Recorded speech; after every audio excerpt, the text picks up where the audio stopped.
Welcome to Beyond the Coverage. I'm Chris Horner, and this is Team Alpecin Phoenix Tour de France 2021 breakdown. Now, Mathieu van der Poel, of course, is their star rider, and I got a chance to talk with Christoph Roodhoff, their DS for Alpecin Phoenix, just days before this Tour de France began. So I wanted to add his comments in and his reactions to my questions, but I couldn't add them in on Beyond the Coverage until the Tour de France started because that was our rule with NBC. Any questions asked would not be released until the Tour de France started. Now, my first question was Mathieu van der Poel actually sick when he left Tour of Swiss? Christoph said at most it's just the sniffles basically, so they're being safe and very cautious with Mathieu van der Poel. And then my next question was, because there was rumors, was he riding his mountain bike all the way to the start of the Tour de France? He's getting prepared to do the Olympic mountain bike event, and so the rumors were that he spent all his time riding the mountain bike and not the road bike. Christoph said it's not true. He spent basically every day on his road bike, and the Tour de France is of great importance. Now, next question, of course, now that we know he's doing the Olympics and the mountain bike event, how long does Mathieu van der Poel plan on staying in the Tour de France? That question was not ever going to be answered, and I tried from every direction possible, every angle you can imagine, to try to get Christoph to answer the question, but it wasn't going to be. We asked it many ways. What happens if he's winning stages, and just how big the Tour de France is? Would that make him stay in the Tour de France to the finish? We couldn't get the answer. I then asked him again, well, what happens if he's in the green jersey? At that point in time, would he leave the Tour de France if he's in the green jersey with a good sized lead to get ready for the Olympic mountain bike event? Still at that point in time, could not get a clear answer.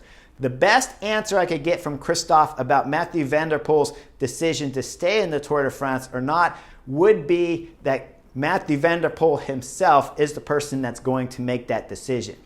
Now, that answer to my question brings in a lot of information to me because now I know the importance of Mathieu van der Poel's role in Alpecin Phoenix. When you have a rider that he himself can make the decision to leave the Tour de France whenever he wants, that means that rider really has a ton of control within his team and a lot of say.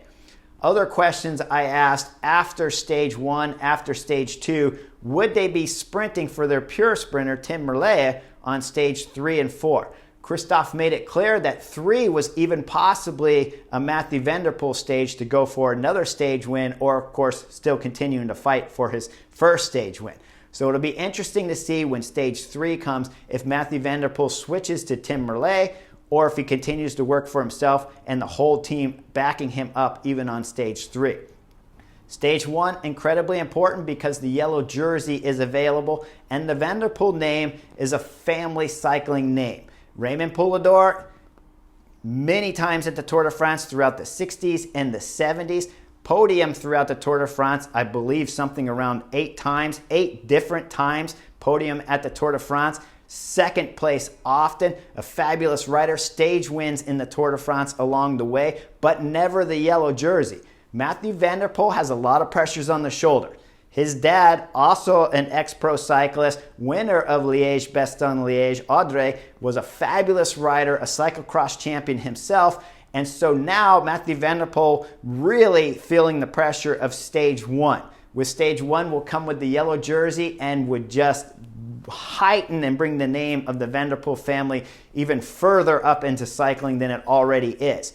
He's riding on fabulous form. We know from the Tour of Swiss with his stage wins there, and he exited early, so he should be coming into this Tour de France fresh and motivated. Now, of course, he's going to have to deal with Wout van Aert, Peter Sagan, the 2 Slovenians, Primoz Roglic, Tadej Pogačar, and of course Julian Alaphilippe from Deceuninck Quickstep. Those are all my favorites on tomorrow's stage. I know I just named all the big ones. I hope to see some surprise from Peter Sagan, but keep an eye out what Mathieu van der Poel does because he's a kid that's really has a lot of energy, and at times he likes to go early. I don't believe we're going to see those kind of games here at the Tour de France, and I think he's going to have to stay calm and relaxed all the way until we get to the last climb. Now keep in mind the last climb is 3 kilometers long. The first part of it, the first 1K, is over 8%. So the riders coming into that last corner before the last 3K and the climb starts proper, incredibly important, the positioning that they enter that last corner, and they have to be near, if not completely at the front. Whichever team comes out of that first corner, they're going to drill it for that first 1K as hard as they can, and then things get really interested after the first 1 or 1.5K. From there, it's too hard to predict what will happen. The pace could really slow, and some guys could start attacking from the back, some of the B riders that are trying to get a little jump on the favorites. And then we're going to see which one of the favorites, which one of the 6 favorites. Now remember, the 2 Slovenians, I'm sure they'll be calm. Garrett Thomas will try to follow the Slovenians. But the other 4, Peter Sagan, Mathieu van der Poel, Julian Alaphilippe, and Wout van Aert, those are the guys who are going to have to control from 1.5 all the way up to the finish of tomorrow's stage. And that's when things are going to get really exciting if there wasn't some wind or crashes that have already blown this race to pieces before we hit the last climb.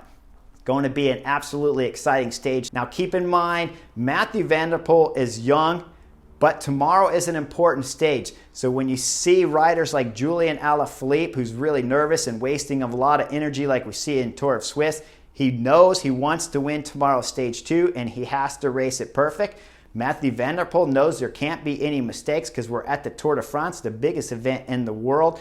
And Wout van Aert, we have to wonder how much work he has to do for Primoz Roglic, or if he's going to be able to go for the stage himself. Throw in Peter Sagan, and we got a star-studded field on stage 1. If you're watching Beyond the Coverage right now, the race is even going on as we're speaking. So I'll finish up here pretty quick so you can get back to the Tour de France.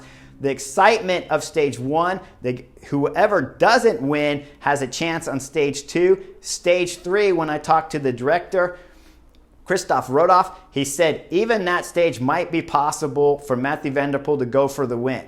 Now here's where things get a little tricky when you're talking about Alpecin Phoenix, because they have 2 other sprinters on that team.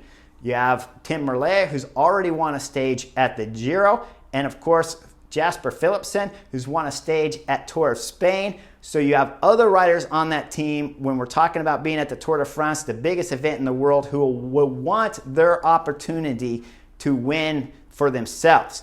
I talked with Christoph. I said, hey Christoph, if he can't win stage 1, he can't win stage 2 with Mathieu van der Poel, stage 3 doesn't go his way, are we going to see him on the front for Tim Merlier?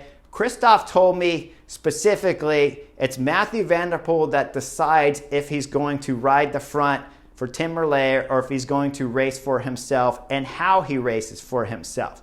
I even asked him about the tactics on the last day of Tour of Swiss, about a race leader going in the early break that clearly is not going to be allowed to go the distance. And he said Mathieu van der Poel makes that decision himself. It's not being made from the car. We don't control that. So whenever you're seeing tactics being played out with Mathieu van der Poel, you know there's not much discussion going on in the car saying, hey, you're 26 years old, I got some experience, you're going too early. Mathieu van der Poel's making all these decisions himself, so there's no reason to argue back there and call the directors knuckleheads when you see an event or an attack like on the Tour of Swiss on the last stage. All of the attacks you're seeing, all of the aggressive riding, all of the wins that Mathieu van der Poel is doing is all self-imposed without help from the directors in terms of being told when to go and when not to go. I'm sure the cars back there are giving him information, vital information when he's out there, but they're not controlling what Mathieu van der Poel does himself. This is a rarity when you're talking about these big Pro Tour teams doing the Tour de France to allow such a young rider to go up the road. We all know Mathieu van der Poel is exceptional. His games are beautiful to watch, but a lot of times they're questionable on his tactics. Tomorrow stage, today's stage, tomorrow's stage, and of course stage 3 will decide whether or not if Mathieu van der Poel can bring up the Van der Poel name even to a higher status so early in this year's 2021 Tour de France. Of course, you guys must have seen the logo that's to my left here. The butterfly effect throughout the Tour de France is going to be presented by Moss Adams. The Tour de France is on, so the butterfly effect has stepped up their game with a great sponsorship from Moss Adams. Make sure you guys tune in the butterfly effect. I'll have something out later today after the stage, of course, breaking down all the craziness of stage 1 at the 2021 Tour de France. Now, like and subscribe, and I'll see you guys real soon.